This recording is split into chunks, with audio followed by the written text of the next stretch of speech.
ছোলা, মসুর ডাল আর তিল এই তিনটি খাবার আমাদের রান্নাঘরের অতি পরিচিত উপাদান। কিন্তু আপনি কি জানেন, এই সাধারণ খাবারগুলোর মধ্যেই লুকিয়ে আছে অসাধারণ স্বাস্থ্যগুণ? আজকের ভিডিওতে আমরা জানব কোনটিতে আছে কতটা পুষ্টি, কোন রোগে এগুলো উপকার এবং কিভাবে প্রতিদিনের খাবারে সহজে ব্যবহার করা যায়। ছোলা প্রোটিনে ভরপুর, নিরামিষভোজীদের জন্য অসাধারণ উৎস। ফাইবার, হজমে সহায়ক, আয়রন ও ম্যাগনেসিয়াম, রক্ত ও হাড়ের স্বাস্থ্য ভালো রাখে, কম ক্যালোরি, বেশি শক্তি।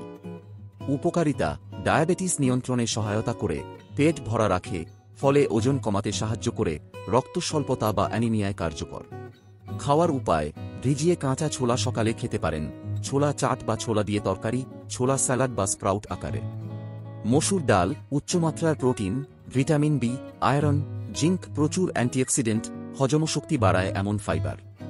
উপকারিতা, হার্টের জন্য ভালো, কোলেস্টেরল কমায়, রোগ প্রতিরোধ ক্ষমতা বাড়ায়, চোখের স্বাস্থ্যের জন্য উপকারী, কোষ্ঠকাঠিন্য দূর করে। খাওয়ার উপায়, প্রতিদিনের ডাল হিসেবে পাতলা করে স্যুপ বানিয়ে খেতে পারেন, রান্না করে বাচ্চাদের জন্য নরম খাবার বানানো যায়। তিল ক্যালসিয়ামে ভরপুর, হাড় ও দাঁতের জন্য দারুণ, ওমেগা-3 ফ্যাটি অ্যাসিড, অ্যান্টিঅক্সিডেন্ট ও অ্যান্টি ইনফ্লেমেটরি উপাদান, ত্বক ও চুলের জন্য উপকারী ভিটামিন ই।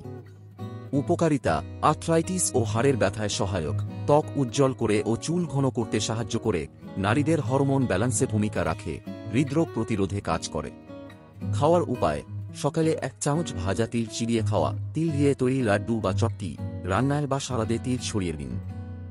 একদম সহজলভ্য এই তিনটি খাবার, ছোলা, মসুর ডাল আর তিল, শুধু পেট ভরায় না, বরং শরীরের প্রতিটি অঙ্গকে ভেতর থেকে করে তোলে আরও শক্তিশালী। রোগ প্রতিরোধে, হাড় মজবুত করতে, ত্বক ও চুল ভালো রাখতে এইগুলোকে প্রতিদিনের খাদ্যতালিকায় রাখা একেবারে দরকারি। ভিডিওটি যদি উপকারী মনে হয় তাহলে লাইক দিন, শেয়ার করুন আপনাদের পরিবারের সঙ্গে আর সাবস্ক্রাইব করুন বাংলায় স্বাস্থ্য টিপস পেতে।